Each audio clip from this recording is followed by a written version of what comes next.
ದೇವೇಗೌಡರು ಇಗ್ಲೂರು ಪ್ರಾಜೆಕ್ಟ್ನ ಕಟ್ತೇ ಇದ್ದಿದ್ರೆ ಚನ್ನಪಟ್ಟಣಕ್ಕೆ ಯಾವುದೋ ಒಂದು ಸೀಸನಲ್ಲಿ ನೀರು ಹರಿತದೆ ಹೊಳೆನಲ್ಲಿ, ಆ ನೀರು ನಿಲ್ಲಿಸಿದ್ರೆ ನಮ್ಮ ರೈತರಿಗೆ ಅನುಕೂಲ ಆಗೋನು ದೂರದೃಷ್ಟಿ ಇಟ್ಕೊಂಡು ಕಟ್ಟಿದ್ರು. ಅಲ್ಲಿಂದ ಯಾವುದೋ ಒಂದು 17 ಕೆರೆ ನೀರು ತುಂಬಿಸ್ಬಿಟ್ಟು ನಾನೇ ಭಗೀರಥ ಅಂದರೆ 540 ಕೋಟಿ ಮಂಜೂರು ಮಾಡಿ, ನಾನು ಕ್ಯಾಬಿನೆಟ್ ಮಂತ್ರಿ ಆಗಿದ್ದೆ ಕುಮಾರಣ್ಣವರು, ಸತ್ತೇಗಾಲದಿಂದ ಕಾವೇರಿ ಹೊಳೆಯಿಂದ ರಾಮನಗರ ಜಿಲ್ಲೆಗೆ ಚನ್ನಪಟ್ಟಣ ಸೇರಿದಾಗ ಎಲ್ಲೆಲ್ಲಿಗೆ ಇವತ್ತು ನೀರು ತಂದು ಕೊಟ್ಟಿದ್ದಾರೆ ಅಂತಕ್ಕಂಥದ್ದನ್ನು ಅರ್ಥ ಮಾಡ್ಕೋಬೇಕು. ಹಾಂ, ಅದೇ 106 ಕೋಟಿ ಚನ್ನಪಟ್ಟಣ ರಾಮನಗರ UGDಗಳಿಗೆ ಮಾಗಡಿಗೆ ನೀರು ತುಂಬಿಸುವಂಥ ಕಾರ್ಯಕ್ರಮ ಹೊಸ್ದಾಗಿ ರಾಮನಗರ ಜಿಲ್ಲೆ ಮಾಡಿ. ಆ ಕಟ್ಟಡಗಳು ಹೇಳ್ತೇವಲ್ರಿ ಕುಮಾರಣ್ಣವ್ರ ರೇವಣ್ಣವ್ರ ಹೆಸರನ್ನ, ನೀವು ಹೇಳ್ಬೇಕಾ ಯೋಗೀಶ್ವರವ್ರೆ? ಇದೆಲ್ಲ ಗೌರವವಲ್ಲ. ನಿಮ್ಮ ಮುಂದಿನ ರಾಜಕೀಯ ಸ್ಥಿತಿ ಮುಂದಕ್ಕೆ ಏನಾಯ್ತದೆ ಅಂತಂದ ನಾವು ನೋಡ್ತೀವಿ. ಹಂಗಂತೇಳಿ ನೀವು ಏನು JDS ಮುಗ್ಸೋರಂಗೆ ಮಾತಾಡ್ತಿರಲ್ಲ. ಈ ಪಾಪ ಯಡಿಯೂರಪ್ಪರು ವಿಜೇಂದ್ರರು ಕಿರ್ಕಳ ಕೊಟ್ಬಿಟ್ರಂತೆ ರೋಡ್ ಹೋಗೋಕ್ಕೆ. ಇವರೇನೇನು ಮಾಡಿದ್ರು ಅಂತಕ್ಕಂಥದ್ದನ್ನು ಎಲ್ಲ ಬಂಡ್ಲು ಮಾಡಿ ಇಟ್ಕೊಂಡವ್ರೆ BJP ಅವರು. ಗೌರವವಾಗಿ ದೇವೇಗೌಡರ ಕುಟುಂಬದ ಬಗ್ಗೆ ಸರಿಯಾಗಿ ಮಾತಾಡೋದನ್ನು ಕಲೀರಿ. ಅಲ್ಲ ರೀ, ವಂಶ ಪರಂಪರೆ ರಾಜಕಾರಣ ಅಂತಿರಲ್ಲ, ನಿಮ್ಮದೇನು ರೀ? ನಿಮ್ಮ ಪಕ್ಷದಲ್ಲೇ ಈಗ ಹೋಗಿದೆಯಲ್ಲಪ್ಪ ನೀನು ಕಾಂಗ್ರೆಸ್ ಪಕ್ಷದಲ್ಲಿ, ಲಿಸ್ಟ್ ಕೊಡ್ಲಾ? ಒಂದು 50 ಜನದ ಕೊಡ್ಲಾ? 50 ಜನದ್ದ?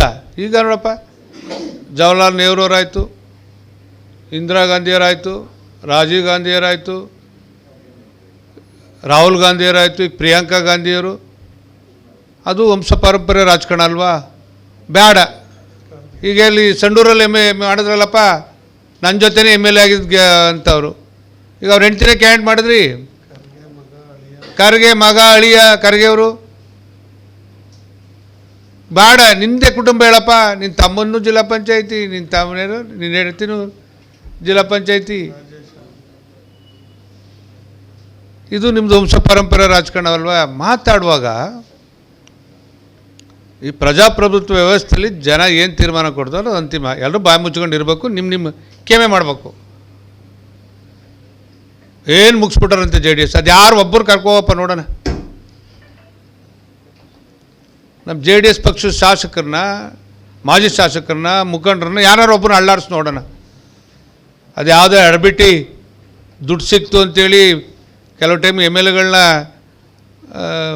ಏನು ಮಧ್ಯವರ್ತಿಯಾಗಿ ವ್ಯಾಪಾರ ಮಾಡಿಸ್ಕೊಂಡ್ರೆ ಬಿಟ್ಟರೆ ನೀವು ಏನು ಅಷ್ಟು ಸುಲಭ ಏನ್ರಿ? ಎಲ್ರಿಗೂ ಪ್ರತಿಯೊಬ್ಬನಿಗೂ ಅವಧಿ ಆದಂಥ ತೂಕ ಸಿಸ್ಟಮ್ ಇದೆ. ಎಲ್ಲ ಬರೀ ದುಡ್ಡಿಂದಲೇ ನೀವು ಅಳ್ಳಾಡಿಸ್ತೀವಿ. ಇಂಥ ಲಘುವಾದ ಮಾತುಗಳನ್ನು ಮಾತಾಡೋದ್ರಿಂದ ದೊಡ್ಡ ಲೀಡ್ರ್ ಆಯ್ತೀವಿ ಅಂತಿದ್ರೆ ಅದು ನಿಮ್ಮ ಭ್ರಮೆ. ಒಂದು ಮಾತು, ಕೊನೆ ಮಾತು ಹೇಳ್ತಾ ಇದ್ದೀವಿ, ನಿಮ್ಮ ನಡವಳಿಕೆಗಳನ್ನು ಸರಿಪಡಿಸ್ಕೊಳ್ಳದೇ ಇದ್ದರೆ ನಾವು ಮಾತಾಡಿರೋದಿಲ್ಲ. ಗೌರವಾನ್ವಿತ ಈ ರಾಜ್ಯದ ಉಪಮುಖ್ಯಮಂತ್ರಿಗಳಾದಂಥ DK ಶಿವಕುಮಾರ್ ಅವರು ನನ್ನ ಜೊತೆ ಲೋಕಸಭಾ ಸದಸ್ಯರಾಗಿ ಜವಾಬ್ದಾರಿ ನಿರ್ವಹಿಸಿದಂಥ DK ಸುರೇಶ್ ಅವರು ನಿಮ್ಮ ಬಗ್ಗೆ ಮಾತಾಡಿರುವಂಥ ಪ್ರತಿಯೊಂದು ಮಾತಿನ ರೆಕಾರ್ಡ್ಸ್ ನಮ್ಮ ಹತ್ರ ಇದೆ.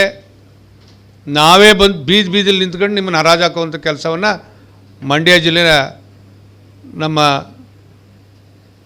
ರೈತರು ಕರ್ಕೊಂಬಂದು ಹೋರಾಟ ಮಾಡುವಂಥ ಕೆಲಸ ಮಾಡ್ತೀವಿ. ಇದು ಕೊನೆ ಆಗಬೇಕು. ದೇವೇಗೌಡರನ್ನ ಪ್ರಶ್ನೆ ಮಾಡುವಂಥದ್ದಾಗಲಿ, ಅದು ಆಕಾಶ ರೀ. ನೀನು ಎಷ್ಟೇ ನೀವು ಅದ್ರ ಬಗ್ಗೆ ಮಾತಾಡಿ ನಿನ್ನ ಮಕ್ಕೆ ಉಗುಳು ಬೀಳುತ್ತೆ. ಮಿಸ್ಟರ್ ಯೋಗೇಶ್ವರ, ಇದು ಅರ್ಥ ಮಾಡ್ಕೊಳ್ಳಿ. ಜನ ನಿನಗೆ MLA ಮಾಡೋರೆ, ಮೊದಲು ಆ ಕ್ಷೇತ್ರದ ಅಭಿವೃದ್ಧಿ ಮಾಡೋದ್ರ ಕಡೆ ನಿಗಾ ತಗೊಳ್ಳಿ. ಏನೇನು ಮಾಡಬೇಕು ಅಭಿವೃದ್ಧಿ ಮಾಡಿ, ಸಭಾಸ್ಕಿರಿ ತಗೊಳ್ಳಿ. ಅದು ಬಿಟ್ಟು ಲಘುವಾಗಿ ಏನಾದ್ರು ಮಾತಾಡೋಕ್ಕೆ ನಿಂತರೆ ಇವತ್ತು ಮಂಡ್ಯ ಜಿಲ್ಲೆಯ 2 ಪಕ್ಷದ ಮುಖಂಡರು, ಕಾರ್ಯಕರ್ತರು, ವಿಶೇಷವಾಗಿ ನನ್ನ ರೈತರು ದೇವೇಗೌಡರ ಬಗ್ಗೆ ಅಪಾರವಾದಂಥ, ಕುಮಾರಣ್ಣವ್ರ ಬಗ್ಗೆ ಅಪಾರವಾದಂಥ ಗೌರವವನ್ನು ಇಟ್ಕೊಂಡಿದ್ದಾರೆ. ನಿಮಗೆ ತಕ್ಕ ಪಾಠ ಕಲಿಸುವಂಥ ಕೆಲಸನ ನಾವೇ ನಿಂತು ಮಾಡಬೇಕಾಗುತ್ತೆ. ಹುಷಾರಂತಕ್ಕಂಥ ಮಾತನ್ನು ಈ ಸಂದರ್ಭದಲ್ಲಿ ಹೇಳಲಿಕ್ಕೆ ಬಯಸ್ತಾ ಇದ್ದೇನೆ.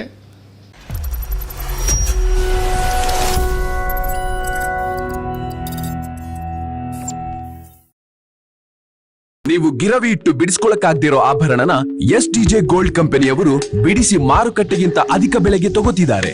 ಅಷ್ಟೇ ಅಲ್ಲ, ಒಂದ್ ಕೂಪನ್ ಕಾರ್ಡ್ ಕೂಡ ಕೊಡ್ತಾ ಇದ್ದಾರೆ.